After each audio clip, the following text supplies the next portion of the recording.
If you come in and can be upfront and honest and say, actually in this application, I think this product over here that I don't represent would be better for you. That all of a sudden now you become a trusted advisor rather than a salesman. And I often say that we have all the requirements of space, right? Because it has to go underground and send us data from miles and miles away, and it has to work. Like, failure is not an option.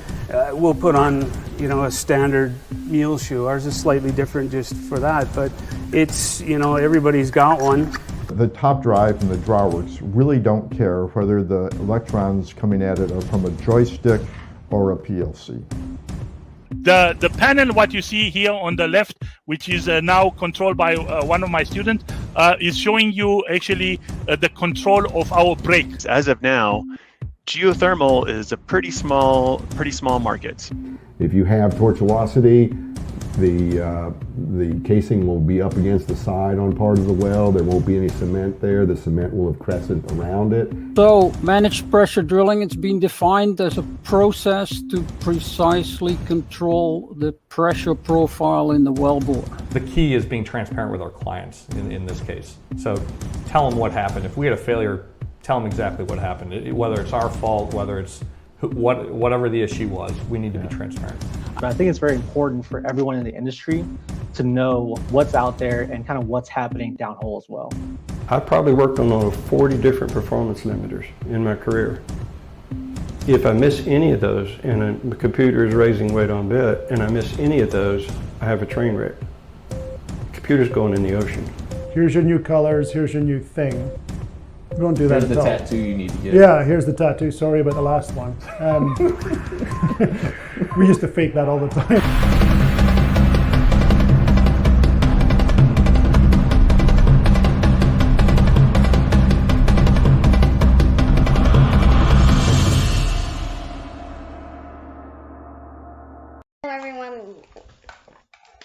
Hello everyone, welcome to the Locksmith door.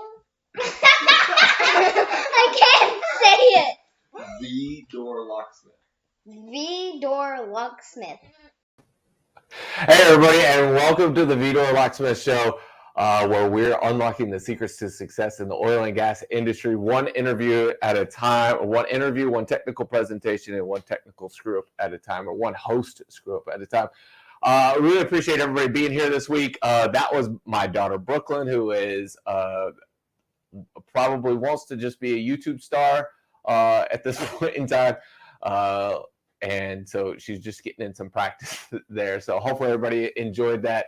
I know I did. So for everybody out there watching, please let us know where you guys are watching from. We'd love to be able to give everybody a shout out here on the screen. So we've already got LinkedIn user who has tuned in, excited for this one. Travis and Bowden says, howdy folks. We got John DeWart from Colorado. John, thank you so much for being here. As always, truly do appreciate it, sir. In person says, good morning, all guys from over there at Vertex. Comments are coming in a little bit slower this morning, but that's okay. Some quick news, other things that are coming up here in the near future. Oh, we've got William Epcrum tuning in from San Antonio. Next week, week after that is the IADC ART, Advanced Rig Technologies Conference. That's going to be in Austin, Texas. So I'm going to be at that one. So hopefully everybody else out there in the industry that's interested in advanced rig technologies will also be there. And so next Friday, we're going to have Asad Mahana here on the show. We haven't figured out if he's going to be here or if he's going to be remote. Either way, he's going to be in here talking to us about that event that's coming up. The week after that, we're going to have Robin McMillan, who is running for SPE technical board director position, something like that. He's essentially taken David Reed's spot, and because of some other hoopla, you actually have to vote this year. So be sure to give Robin your vote. Travis says, I'm rocking the Bakken this week, so greetings from North Dakota. LinkedIn user from Nebraska. I think it's the first time we ever seen somebody tuned in from Nebraska. All right. Ian says, Magnolia. How did LinkedIn use it? Robert Estes tuned in from rainy Houston. I can tell everybody right now it's raining for the sole purpose that for the last week and a half, almost 2 weeks, I've been riding around without a passenger window on my car. And that's what's caused it to rain. If the window didn't break, the motor broke, but had this had been a problem at any point other time during the summer, that's when it would have rained. It's only going to rain when I don't have a passenger side window. So Luis Hernandez from Houston, Texas, thank you for being here, sir. Hello, Ivan from Argentina, thank you, sir. Robert McMillan, see, look, Robin McMillan tuning in. This is the guy y'all need to vote for. Robin McMillan is the guy to vote for your SPE technical president, director, taking over for David Reed job, whatever it's called. I don't know. Let us know, Robin. Pete Stetson. You know that guy? A little bit. Yeah. Pete Stetson tuning in. Steve Jones from Samian Technology in Katy, Texas. Thank you, sir. Seth Means from Midland. All right. Good stuff. It's good to see some people tuning in from Midland. Micah from Oklahoma. Troy Clay from Dallas. Thank you, sir. Appreciate it.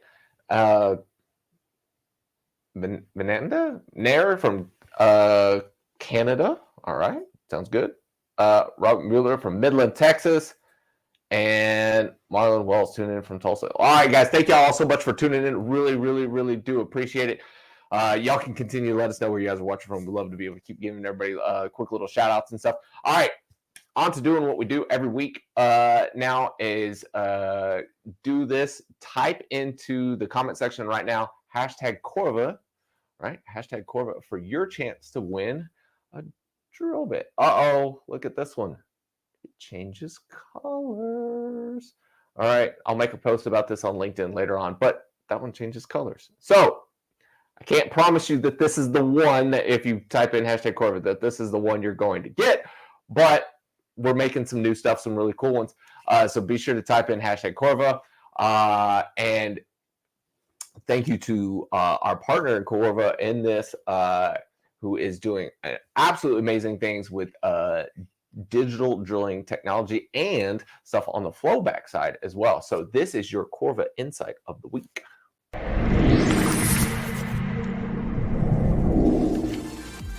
Well control and well integrity have never been more important in our industry than now, as legacy basins face depletion and saltwater disposal wells charge formations.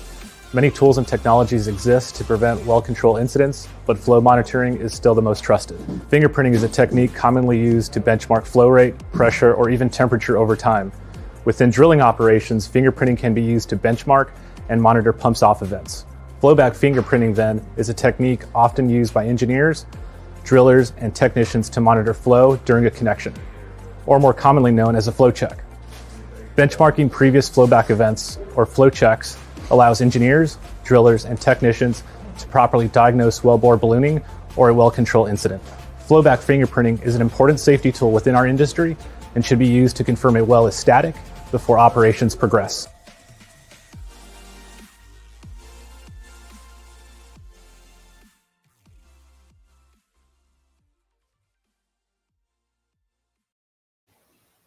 All right, guys, that is your Corva Insight for this week. All right, now time to do the drawing. If you guys have not done it already, be sure to type in #Corva into the comments section, and we'll do the drawing. How many we've got? So far, 11 so far.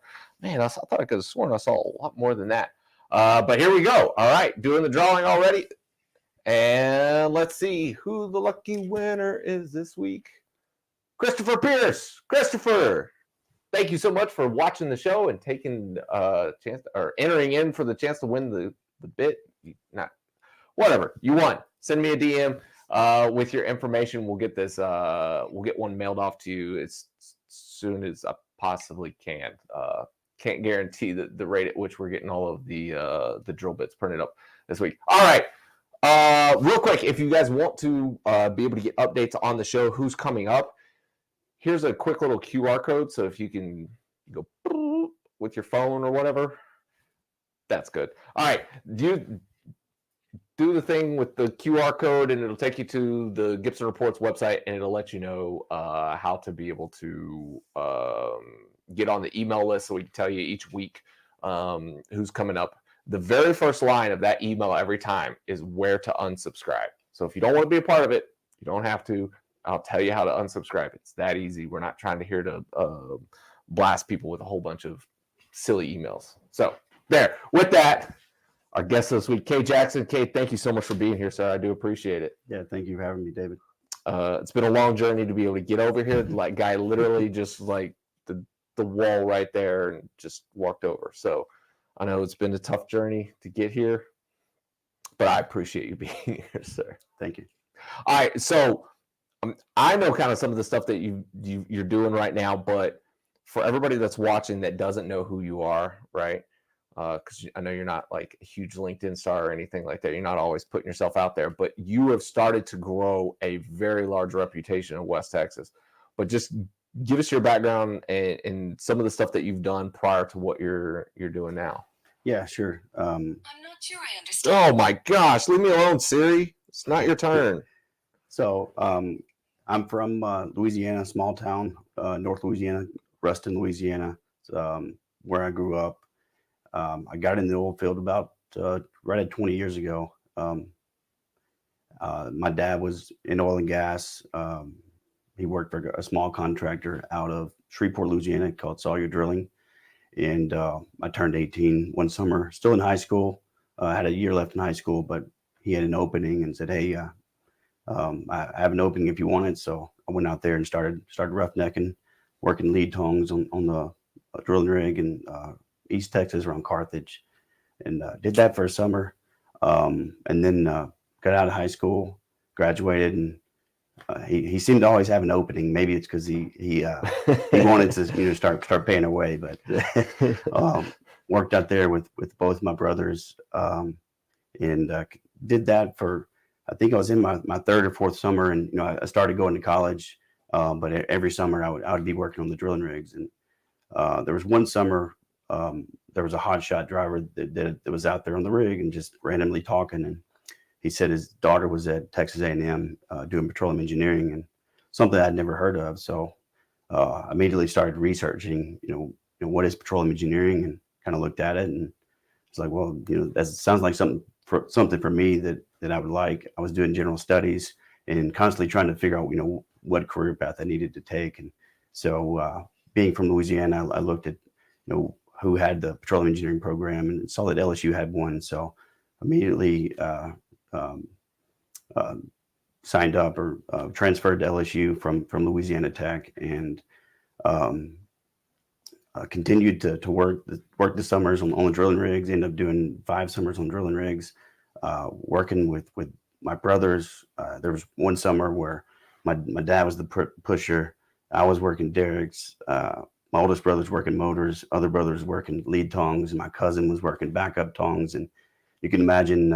Wait, who was the driller then? We had another guy that was a driller, but you can imagine working with your family in that kind of environment on drilling rigs. You tend to be more honest with your family, and there were some moments that get pretty heated and choice words towards each other, and it probably could have made a TV show out of it. But I transferred to LSU, did petroleum engineering, and when I figured out I wanted to do petroleum engineering, I knew that experience was important. So as soon as I figured that out, the summer came to an end, and I still had to go to Louisiana Tech until I could start at LSU in the January of the following year. And so I started looking around town, local companies, because there is oil and gas in Ruston, Louisiana. And there was a company called Vanco Portable Well Testing that they did facilities, flowbacks, things like that. So I applied there and started doing a lot of facilities work, hooking up compressors, all the production facility stuff. And there was a unique story that I'll kind of lead into that I feel like is pretty cool. There was one job I got called out to in central Louisiana. There was a well, Justice Rig 55, and they called us out to clean the mud tanks because they had taken a kick while drilling in the lateral. And there's oil all in the mud tanks, needed to pressure wash them and get the oil out. And I noted where the area was, the rig name, everything like that. Then you fast forward 2009, I graduated, start working for Devon Energy, and started out in deep water. They sold that asset pretty quickly, and so I was left. Either I take the risk of going with the sale, or transfer to another division. So I transferred to the Southern Division in Devon, and went to work in the rigs. as a company man working nights, and did that for a little while. And then they brought me in the office, and the first well they give me. So just to rewind a little bit, when I was cleaning the mud tanks, this was back in 2004. And so Devin brings me in the office in 2010. And first project they give me, said, hey, we have an exploratory well in central Louisiana. There's only been one other well drilled in the area. So here's the offset information. And I'm going through and reading the offset information, and come to a line. It says, we're drilling lateral, took a kick, and got oil in the mud tanks, and had to clean the mud tanks. And I look at the area, look at the rig number, and I'm like, the first well that's drilled here, I was aroused about cleaning the mud tanks. The second well, I'm the drilling engineer. So always, that's awesome. That's a pretty cool story. But from there, I started talking with Chevron, looking to go international, and they made a promise. They made me an offer. They created a training program called ADP. I don't believe it exists any longer, but the idea was we were 5 people that they hired from outside of Chevron, and they wanted us to go into Kuwait and start a steam flood project over there. And so they hired us, and the idea was you needed at least 2 years of experience out of school, and we're going to take you and we're going to send you either to Schlumberger or Halliburton for at least a year, going through all of their disciplines from directional drilling fluids, cement, stimulation, wireline. So we did that for a year, and then when that came up, they said, all right, well, there's some issues over there with that asset. That's no longer going to happen. So we're going to still honor our commitment to you working international. That's kind of what you signed up for. So they said, here's what's available, and ultimately ended up in Venezuela as a resident.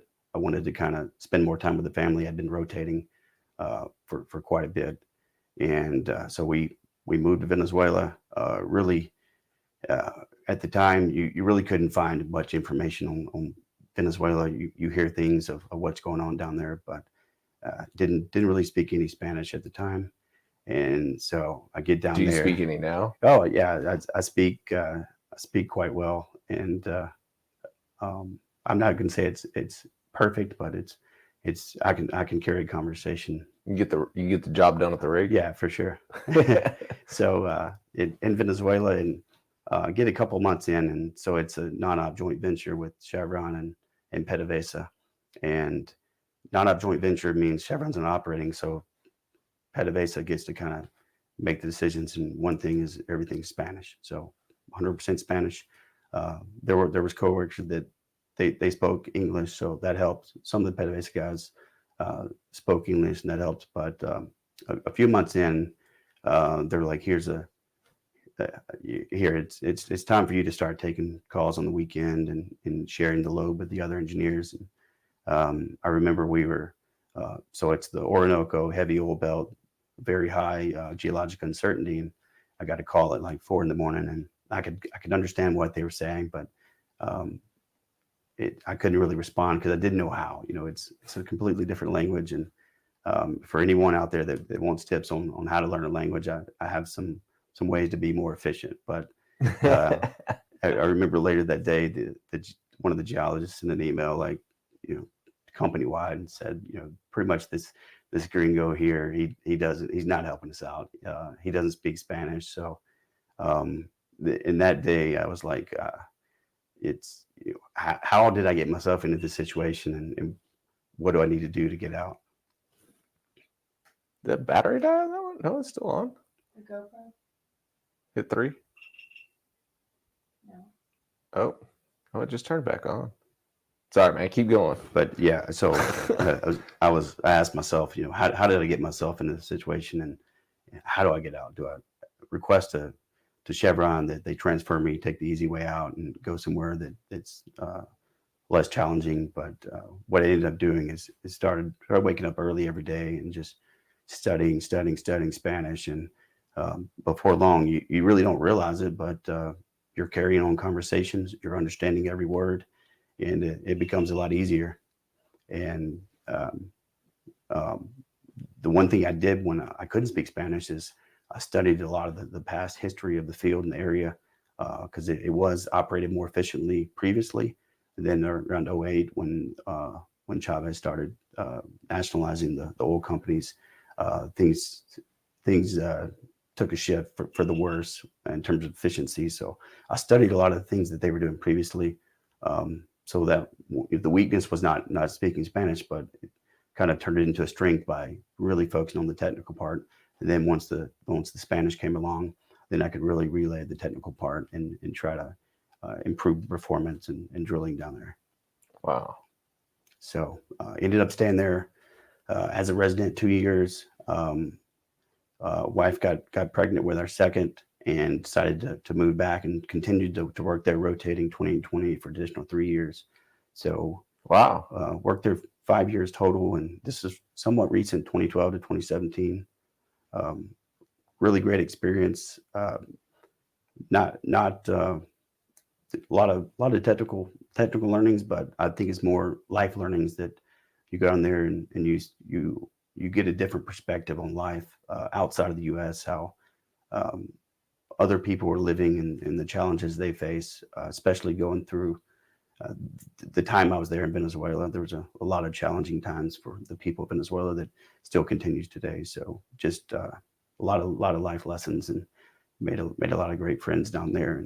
And when it came time for me to leave, Chevron doesn't like people to stay there too long, because when you work in that type of environment, you know, supply chain here is a problem. There, it's been a problem trying to get things in country. So you tend to make decisions to get by down there, and they want to pull you out as soon as they can so that you don't make those permanent habits. And so 2017, the Permian's getting kicked off, and Chevron says, hey, we have an opening in the office in downtown Houston, or you can go out to the field. And I thought that working the field was more valuable for me at this time. Go to the Permian and get the field experience. I had not worked too much for Chevron in the U.S., so I wasn't sure if that was something that I wanted to continue to do. So going to the field helped me to gain good field experience in the Permian, the hottest play in the U.S. or probably in the world. Yeah. And then it allowed me to market myself if I wanted to exit Chevron, which ultimately I did in September 2018. I recall getting an offer from Parsley Energy to move to Midland, Texas, and it happened on a Friday. And I remember I was pushing to do it as quickly as possible. And there was a stipulation or something that I needed to start by October 1st it was like to receive vacation for the remainder of the year or bonus or something like that. So I was pushing to get down there because it's either the 1st or the 15th. They didn't allow you to start anywhere in between. And Friday, I get home and I was working with, on the phone with the movers, like had not really talked to my wife at all, on the phone with the movers. And they're like, yeah, we can do it Tuesday. So I get home on a Friday, say, hey, movers will be here on Tuesday. So yeah, it's so she was thrilled with that. Probably excited, but what's happening. But she's been great through it all. Been very supportive and along the way of never questioned anything. We've moved. It seems like every 2 to 3 years. We're coming up on 3 years here, so crossing our fingers that time to move from Brooklyn to Wimberley. Maybe we won't be moving anytime soon, and I think the current role that I have allows me to try to settle down. But after that, so moved to Midland, working for Parsley Energy as just a general drilling operations engineer. Kind of enticed me about that is Parsley had 20 rigs at the time, so I saw the potential exposure that I could get to 20 rigs, and that would allow me to get more and more experience. So that enticed me there. And then Parsley acquired Jagged Peak, and then eventually got acquired by Pioneer, and Parsley had moved me to Austin or Dripping Springs at the time, working out of the Austin office. And so I decided to not stay with and continue on with Pioneer, and decided to see what consulting was like, and started out. And I heard that Petro Legacy out of Austin was picking up a rig, and I reached out to Cole Thompson, VP of Ops, and I sent him a day's worth step curve, and I said, if you're not drilling your wells like this in Martin County, then you should be. And he reached out. We had a conversation, and that later that day, he said, hey, we already have a consulting firm lined up, but I'd like you to help us out and advise and kind of see what we need to do to make our program better, and started advising. First pad, they saw a good increase in performance. Second pad, he asked me to come on alongside the consulting firm, no longer in the background in the shadows, making the day-to-day decisions. And then the third pad, he said, hey, I need you to get your troops ready. We're going to go ahead and give you the entire package and replace the consulting firm we have. So that's kind of how we started. And how did it feel that day when you got that phone call? It's a little overwhelming, because you've been W-2 your entire life, and W-2 is the safe, comfortable thing. It's like, I've never done this before. What do I do? And you just you try to figure it out. And first thing is, I'd already been talking to some guys, and they're now my partners, Dmitry Smushkov, Travis Cochran, Peter Stetson. So when he said, round up your troops, I'm thinking that I need to figure out who the best people that I can get. And also there was Jeremy Harrison was a part of the first group that we brought in, and I just knew I needed the best of the best. And I encountered them. Somehow you forgot to call me. Yeah.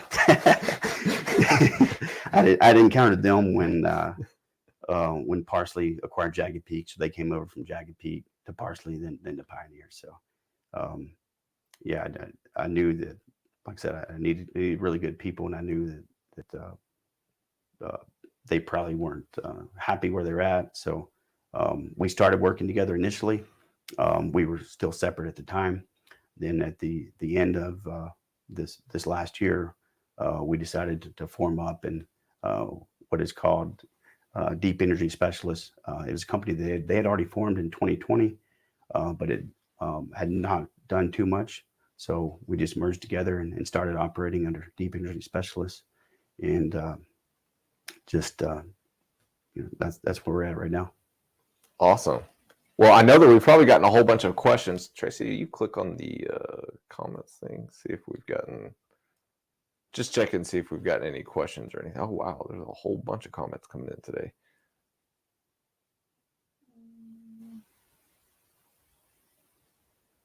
Nominate. Oh, okay. All right. Well, guys, if you guys do have any questions, it's not just about the questions I'm asking, right? So you guys can also throw out and ask questions there too. So once you take over this first rig, like obviously you said it's kind of overwhelming, but what was it like? What was like the, because like for me, the first 100 days of entrepreneurship were like kind of crazy, right? What was that first like pad like when you guys are, you're in charge, you've taken over, it's your thing, to make or break? Well, I think it's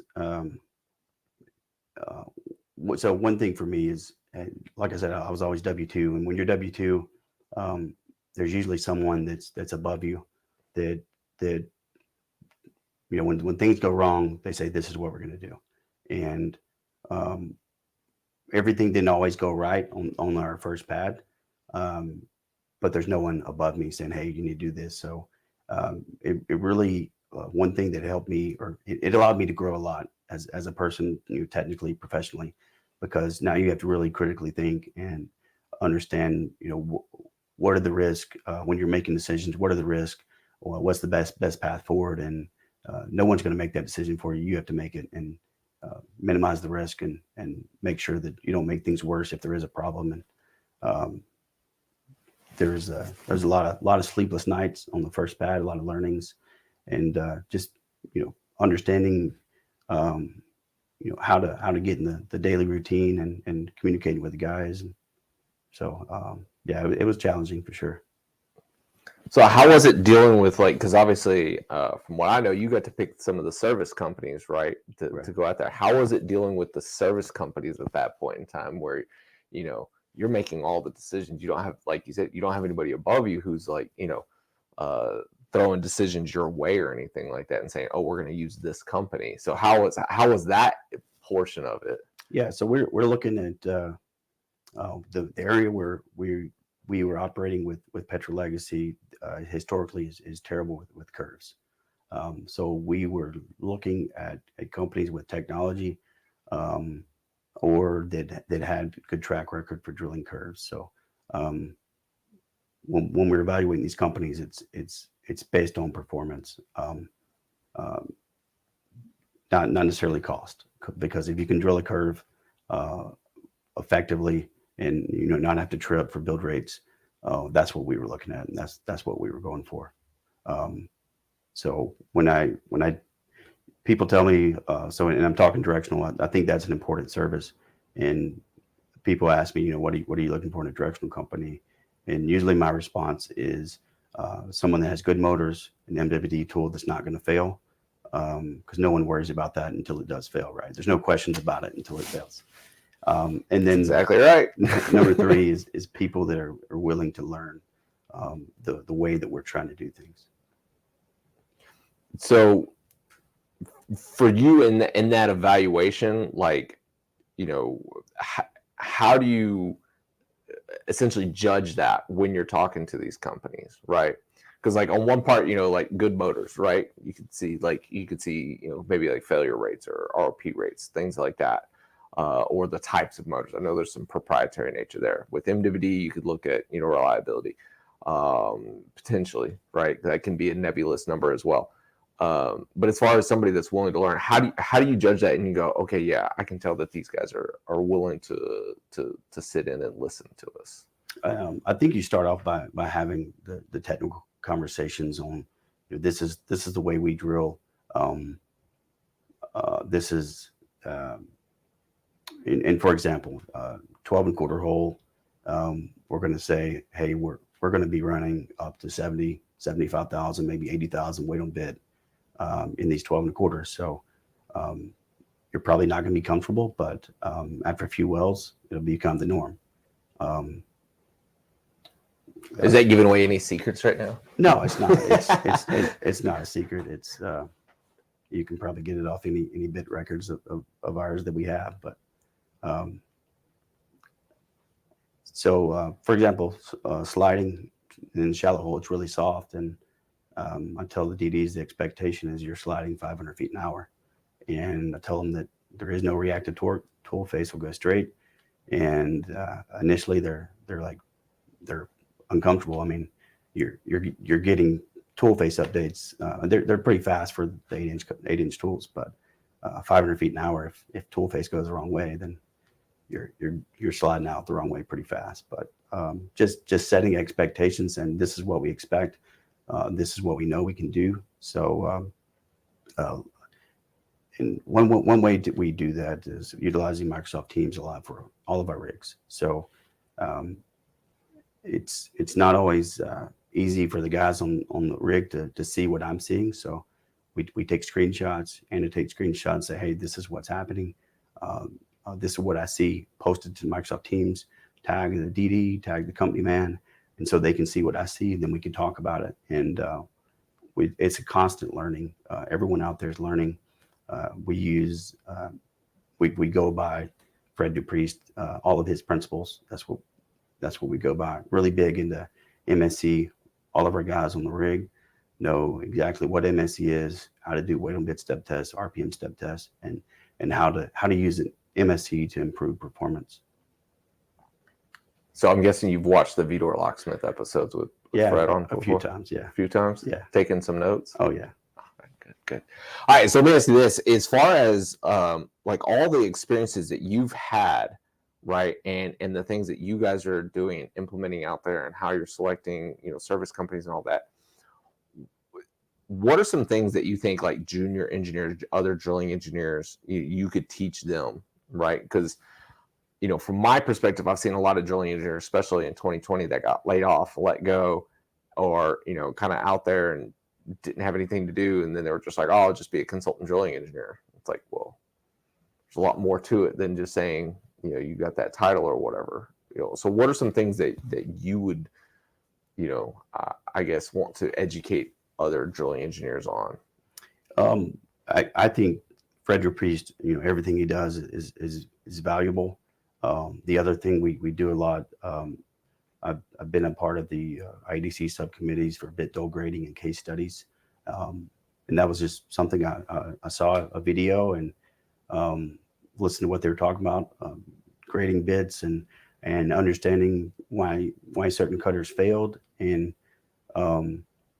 at the end of the video, it said, hey, if you want to volunteer for this, then do it. So I reached out to him immediately and signed up. You know, not at the time I didn't know really that much about bits, so I volunteered for it and learned a tremendous amount. You're in those meetings with Fred Dupriest, with Paul Pastusik, a lot of industry experts that know about bids. So you get to listen to them speak on bids, and you really raise your technical knowledge on bids. And we've used that, translated that down to our guys in the field, understanding how to take bid pictures. So I would say just doing that volunteering for work, you know, that's just volunteering. So you're not getting paid. So look for ways to increase your experience. Another thing that we're big into is using Python to manipulate our data and look at our data different ways that I would say that most people probably aren't doing. And so, you know, Pete Stetson, one of our partners, he didn't really know Python, but he's using it probably, I would say probably every day now. And so picking up skills, wellbore instability is something I've taken a passion for, and I got exposed to that through Brandon Foster. Brandon Foster was doing work for Jagged Peak, looking at wellbore instability for them. And when I first saw that he was doing that, I was like, that's something, I see what he's doing. That's something that I have to learn and figure out. So as soon as I saw that, I looked at, you know, what can I do to improve my knowledge about wellbore instability. And Dr. Zobak out of Stanford has a free course on, I think it's Coursera or EDX, one of the two. And the geomechanics course, right? The geomechanics course. You can take that. I've signed up for it, and I never had to take the class. You could take that for free, and then also signed up for an industry course with Amy Fox. I think she's Dr. Amy, yep, she's been on the show. Right. You're just naming off all the people that have been on the show here. Yeah. So yeah, just when there's something, I guess you call it a weakness or whatever, when you realize that there's something there that you really need to understand. And I think geomechanics is something that a lot of drilling people don't understand. I'm not going to pretend that I'm an expert, but I have worked a great deal to try to understand it. Let me see.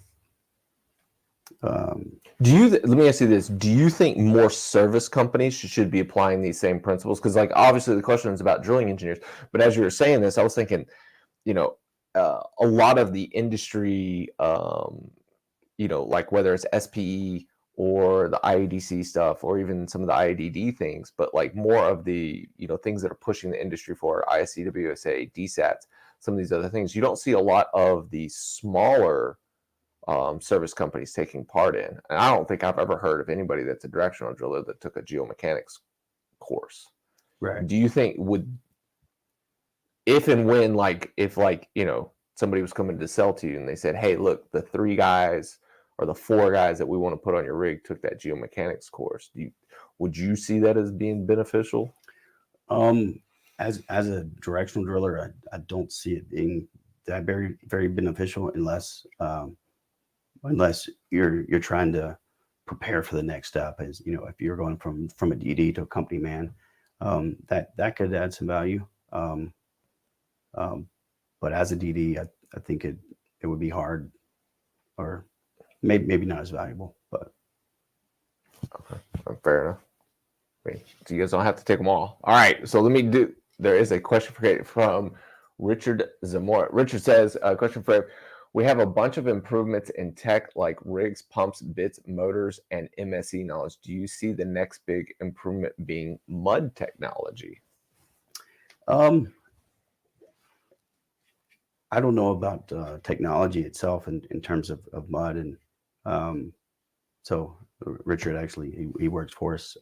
So he's trying to either lob a softball or hit you with a tough one. So we did start a directional side as well, and Richard's one of our DDs. But to answer the question from mud technology, I think from a deep water perspective, there probably could be some things there. They already have the flat rheology out there. From U.S. land, you are seeing a shift going back towards water-based mud. So I would say that is that more of an ESG thing than a technical performance thing? It's a little bit of both. So there's the ESG perspective. There's also a cost perspective in terms of drilling fluids. You're probably saving 3 to 4 loads of diesel per well, which based on diesel prices, you're 90 to 120,000 per well. So I think the technology would probably be in the lubricant side to allow more people to do water-based mud, or I say water-based mud, but a lot of it's a clear fluid with lubricant. And when you do that, you can, or when you go to clear fluid with lubricant, you can introduce performance limiters that Fred DePriest likes to talk about, such as now your makeup torque on your drill pipe can be a limiter because you're using 5-inch NC50. So you go to save money on mud costs or ESG initiative, and now you're drilling wells slower, so you could be spending more money. So you may have to go to say a 5-inch high torque or 5.5-inch high torque. So I think it's the lubricant technology that for U.S. land that would probably be where it would improve. Okay. All right. I know we got.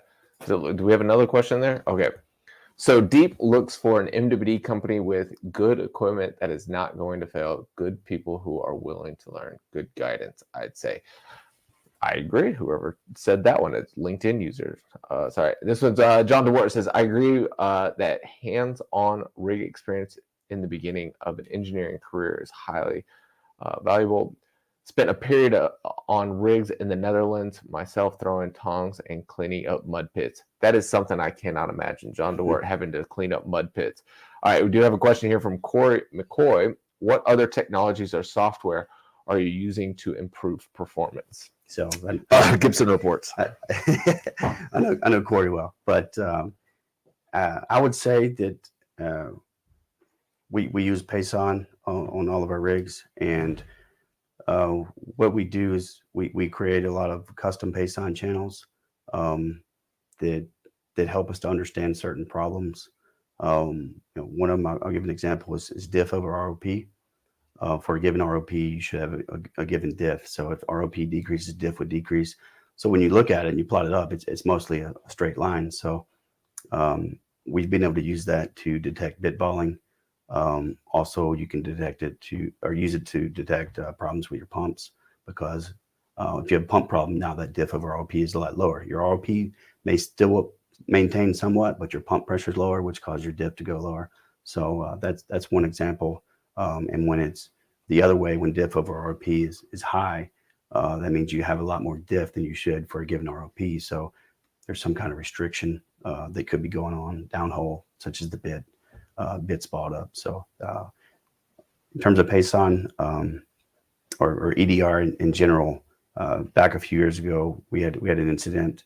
I don't recall what incident it was, but one of the recommendations I made is every company man or DSM on the rig needs access to what we call Payson Live. Payson Live has traditionally been more for engineers in the office to monitor remotely. But the reason was the EDR on the rig was not very user friendly in terms of being able to set it up to see the data that the way you need to see it. And I had a DD for one of the companies that we were using. So we're using Microsoft Teams, like I said, and posting screenshots. And he said, every time you post a screenshot, it's obvious, that this was happening, or whatever you're talking about. But I never saw it. And he's like, so what's the key to seeing that? And my response to him was, you have so much data that's coming in, but for a specific operation that you're doing, you don't need all the data. For example, if you're tripping out of the hole, you don't need ROP. If you're just pulling out on elevators, you don't need your pumps, you don't need standpipe pressure. So one of the things we do is we create a view that's called tripping, and every one of our guys has it, and it's hook load all the way across with different scales, and it's almost like a partition television. So instead of hook load being in one column, 0 to 400, 0 to 500, we'll do like a 0 to 100, 200, 300, 400, 500. So it's like a zoom feature that's like a hack. And that way our guys can see tight spots when we're coming out of the hole a lot more clearly, and they can react accordingly, communicate, what do we need to do, looking at the logs, the gamma logs, does that correlate with gamma? If it does, then hey, it's probably a mud weight issue and hole instability related, geomechanics related. So teaching the guys on the rig how to use Pason Live, and creating, I probably have 15 to 20 different views for different specific operations. The auto driller, you have the weight on bit, ROP, diff, torque, then you have all the the set points that are associated with those. So if I see something going on, like my weight on bit's bouncing back and forth, what makes weight on bit bounce back and forth is it's hitting another limiter, diff or torque, or it could be ROP. So I look at that, what are my set points, and what is limiting me from maintaining that weight on bit constant. And so all of our guys on the rigs have these views, and they know how to use them. So I think that's probably one of the biggest things that we're doing different, is everyone knows how to look at the ADR, interpret what's going on, and we all have our views, that multiple views, and not using the rig-based EDR system. How difficult was it to be able to get that kind of buy-in from the field staff? Because I know Matt Isbell, right? With Hess, when he started their remote drilling rig operation and stuff, and I remember asking him when he presented one time, I said, what you're doing, what's the most difficult thing? Is it technology? Is it communication? Is it personnel? And he said, the technology is here. Communication problem's been solved. They got faster internet to be able to communicate back for Teams or Skype, I think is what they were using at the time. He said, but it was the culture at the rig site. The personnel was the hardest part of it. He said everything else already exists and everything else could be used, but that's the hardest part. Have you guys seen the same hesitance, and how did you go about solving that? So I think, I'd mentioned people that are willing to learn from a directional company perspective. Same thing applies for hiring the company men. We're looking for people without egos that are willing to learn. We've hired guys that have 40 years experience, and we start showing them what we're doing, and they're like, I've never done it this way, but I see what you're doing. This is pretty cool, and this is pretty badass. So that's the number one thing, is hiring people that don't have egos, that don't say, hey, I know it all. I mean, we have 40-year hands that we've hired recently that have never done this before. They have good experience, but they've never done it the way we're trying to do things. But once they get it down, they're sold. And I'll give another example. So it's not just the older guys. So we recently hired an engineer I worked with at Parsley, Tanner Palmer, and we put him on one of the rigs. And so we reached TD, getting ready to make the trip out of the hole. And this is Jeremy Harrison telling me the story, but he said Tanner started putting on his boots, and he's like, where are you going? I said, I'm going to the rig floor. He said, well, why are you going to the rig floor? I said, because I don't know, because that's what I'm supposed to do, I guess. And he said, no, you need to sit right here, because you go to the rig floor and the driller has his EDR screen set up the way he likes it, but it's not the way you like it. And you have to adjust your eyes to understand all the data, and you may miss something. So you need to sit right here at the desk. You have all your screens up, and you walk into one of our trailers on location, and it probably looks like a remote center in some areas with 4 screens with pacing up on every one of them. But so he said, hey, no, you need to sit right here. You have your views the way you like them. You have a radio. You can communicate to the driller, and you can see everything that's going on. You need to learn how to manage the operation. When you're walking at the rig floor, something could go wrong. I'm not saying that you don't get around location and observe and things that are going on. You still have to do that, but it's a different perspective. So that this is an older guy with 40 years experience telling a guy that's not even 30 years old, hey, you don't go to the rig floor. You stay here. You look. You watch the screens, because they're set up the way you can see them and you can interpret it easily. So don't go and put yourself in a situation where we could have something slip through the cracks and end up and get us stuck or something like that. So that's such a really smart way to be able to look at it. And then that even leads into the fact that, like, as that starts to progress, do you think there's a possibility that we could really start to pull the company man off location? Because from my experience, a lot of times the company man is just being like a rig steward or a rig secretary, right? They're just signing invoices as things are coming around, and they're not spending a considerable amount of time, or like the vast majority of their time, just staring at EDR and watching operations. They're more of it's almost like a reactive situation. It's like once something goes wrong, then they get brought into the situation, as opposed to, watching things in advance and being preventative. Now, it might have just been on the, crappy rigs that I've been on or something like that. But in that mentality of what you're saying, do you think there's that possibility that, he didn't need to be on the rig floor? That room that he was sitting in could have been anywhere. Do you think that's a possibility going forward? I do, for sure.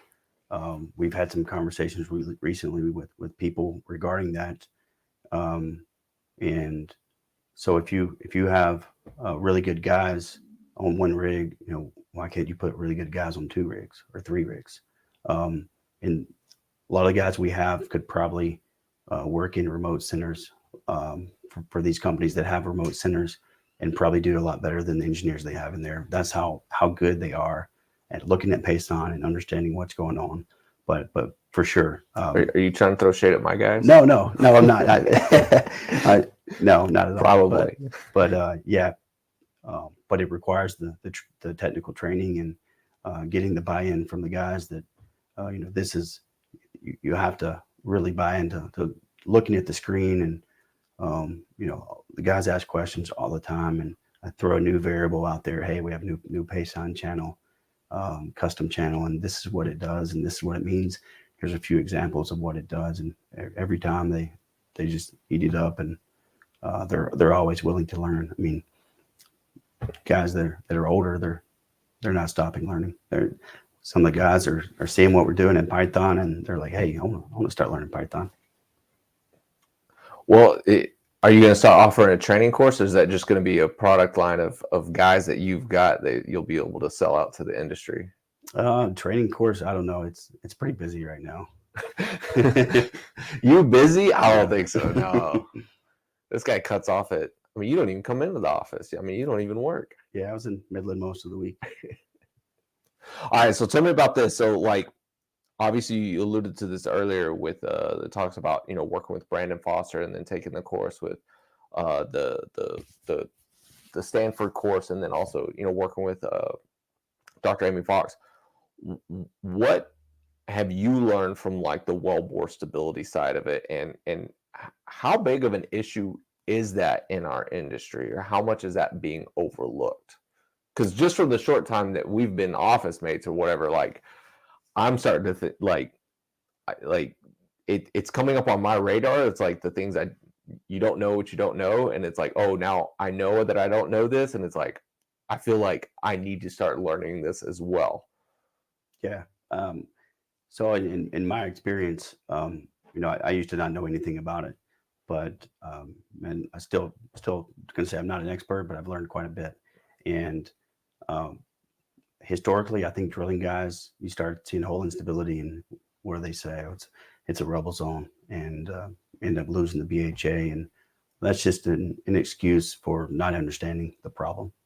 But a lot of things I've done, I've seen a lot of well instability in the Wolfcamp A, Wolfcamp B, even Lower Spraberry over in Martin County. Working with guys in the Delaware, it seems to be more common now. I'm not exactly sure why. It's usually related to lack of mud weight or inappropriate tripping practices. So a lot of people will drill to TD, no problems, and they get ready to come out, and they can't come out. And if you think about it, if you got a 10-pound mud weight and on these 8.5-inch 2-mile laterals, you start pulling out of the hole, your swab can be as much as 1 pound per gallon. So that 10-pound becomes a 9, and that translates to stress on the rock.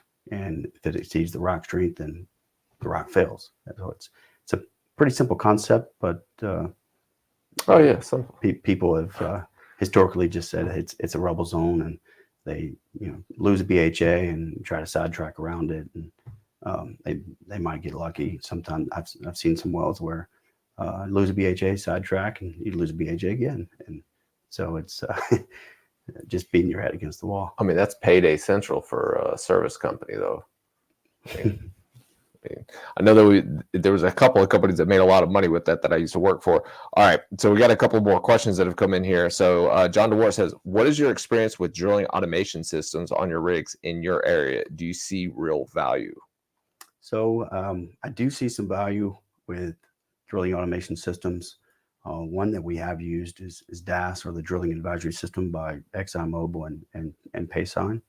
And I think where that can add value is if you have guys that aren't used to running higher weight on bits, the way you create a DAS roadmap is you set a minimum weight on bit, a maximum weight on bit, a minimum top drive RPM, maximum RPM, a maximum ROP, and it's gonna snake the weight on bit. It's got a wave function, so it's waving, and it's receiving feedback every time it waves based on ROP and MSE. And if it's positive feedback as you increase weight on bit, it's going to go, and it may go all the way to your limit. And so when you use that type of automation, and guys that have never put 80,000 weight on bit on a 12 1/4, they start to see it work, and you get a 1 run 12 1/4, and not only did you do that, now it's in record time, and you can repeat it over and over.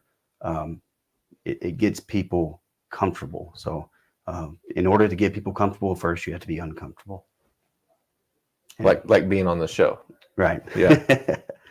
All right. We got another one here from Wesley Miller. That view on tripping, especially at casing point, will give you possible when running casing, avoiding a train. So Wes is out on Scan Titan for us right now at Petro Legacy. Oh, okay. He's watching from the rig floor, I'm sure. Oh, well, if you guys are watching from the rig floor, be sure to take a picture of that for us then. So Wesley, thanks for tuning in and watching the show. Be sure to send over a LinkedIn connection request or something there. It says you're a second degree connection. Okay. Jason Townsend says, how critical was the core group that brought area knowledge, but also hunger to learn? How to see that impact growth given the seemingly small and well-dispersed talent field? Is the answer to continue as standalone service or to bolt to existing directional or geoservice companies? So I know Jason well. Well, everybody watching the show. Good gosh. But this is the Cade Jackson show. To answer Jason's question, the core group of people was very important. So we had the core group of people, really good. And then kind of the way we operate is anytime we pick up a new rig, we want to have people that have already worked in our operation. We don't want to put 4 new guys out there that have never worked with us. So we'll put, if we have get 4 guys on the rig, take the 2 night guys, put them on days, and backfill both rigs with new night guys, because the core group are the guys that we started with, and that what they do is they focus on training the night guys and helping out with everything, understanding Paysan ops in general. So the core group is extremely important in helping you to grow your operation and maintain your quality at the same time. And so I know that you guys have picked up on the directional side. Are you doing this with the directional and MWD staff as well? In terms of the training and like Yeah, kind of yeah. like the general overall practices of what you guys are doing. Right. So yes, we are. And one thing that I told the directional and MWD guys is, I think that you're in a unique opportunity, because we're extremely focused on developing people and making people better. So the MWD guys, directional guys, MWD, your next step, if you desire, would be to be a DD, and then you go from a DD, you be a company man. So it's a career path that, and from company man to engineer, podcast host. There you go. It's a unique path that that they probably can't get anywhere else. So they put in the time, the effort, and desire to continue to grow and improve, then the opportunity is there. So what are you looking for? Like, obviously in the hiring phase, then you're also looking for people that are willing to learn. How hard has it been hiring people? It's been extremely difficult. Most of it's word of mouth, and I mean it's difficult. That's about it. Just trying to get the right people, no ego, people that work well with others. All right. Well, that was Townsend's last question. All right. So I guess I got to. Oh, we're already at an hour. Good gosh. Well, how about this? Let's go back to some of the drilling engineering stuff. What other advice would you have for somebody who's maybe working at, getting the W-2 right now, and it is a drilling engineer that wants to either potentially break out on their own and do something different, or just to be able to progress within the company that they're at? Well, if they're looking to do something different, I think it really helps if you're in a great financial position, because 1099 or consulting work is not guaranteed. You could have it today and it could end tomorrow. So you have to set yourself up financially to where you can take that risk. And once you take that risk and it starts paying off, then I think you'll see that it just starts building and building. And me personally, it would be extremely difficult for me to go back to a W-2 position, because I enjoy so much what I'm doing. We're able to make an impact on more than just one operator, more than just one rig. Yeah, I can't go back to being an employee. It just would not work. All right, for everybody out there, if you guys have got some questions, be sure to throw them off. I think Nick Biggs, do you know Nick? I feel like you're going to say yes to that, but all right, let me see. It's not coming up on my phone. All right, so we'll just read it. Why are you having to run 80,000 on a 12.25 BHA, and does your data tell you how much of that weight is actually reaching the bit? Yeah, so it's not having to. It's as I mentioned, you perform weight on bit step tests, and if you're increasing weight on bit and your MSE is remaining constant or actually decreasing, then that's positive feedback. So it's a feedback system, feedback loop. If you go from 70 to 80 and your MSE increases, that's negative feedback and tells you that you don't need to be running 80,000 weight on bits. So it's all about it's the feedback that the MSE is giving you. Really, it's if you go from 70,000 to 80,000 and MSE stays flat, that means ROP increased proportionally with the 10,000 weight on bit that you added it. So why not? Do you ever have bit reps, kind of getting a little uneasy with how much weight you're running on them? I don't think so. We're pushing weight on bit in 8.5 section, 60 to 65 pretty consistently on some of these bids. So, as Dupriest will say, as you increase the engagement of the bid or the depth of cut, the vibrations tend to go down. So a lot of these bids we pull, they're actually green. So, and so then does that end up helping out with MWD failures? You see exactly, less? sure, for sure. Less vibrations overall. All right. So then Corey's got another one here. Do you see deep expanding into completions or other oil field disciplines? So we're all drilling guys. So in order for us to do that, we would have to bring on guys that are experts in completions and or other disciplines. That's just not something that we've done and not something we're good at. So we're focused on drilling what we feel like we're good at. And in the immediate future, that's not the plan, not to expand. Yeah, definitely not into digital marketing or market share data. All right, guys. If y'all have any more questions, be sure to throw them off. Anything you want to talk about, man? I mean, you got all. If anybody's watching that's a potential customer, what would be your sales pitch to them? Sales pitch is we're really concerned about protecting the capital of each operator that we work for. We're always 100% honest. If something goes wrong, tell them exactly what happened, the sequence of events, and this is what we're going to do to improve it and make sure it doesn't happen in the future. We don't go in and try to initially do a sales pitch and say, hey, we're gonna drill your wells fast or drill them for this money. He said, this is our process. This is the way we drill wells from a technical perspective. This is how we train our guys. And I think usually when you speak about your processes on this is how we create value for the operator, that's usually all that needs to be said. So are you getting bigger operators starting to call you and based off the success that you guys have been having? We have, I can't name the operator, but we have been doing some wellbore instability help with an operator in the Haynesville and the Eagle Ford. So yes, it's a larger operator. Wow. All right, guys. What was it say? What's that one say? Watching while geosteering remotely from the Austin Hill Country. Thanks for the discussion. Who is this? Who's in the Austin? Like, we're in the Austin. Why? This person could be here hanging out with us and be here in studio. Well, I guess I'll let you. I know your phone's probably going nuts in the other room, or is it? It's right there. So it hasn't vibrated off the table yet. So, well, everybody, thank you guys for tuning in this week. We do appreciate it. Cade, thanks so much for coming and taking the time to be on the show.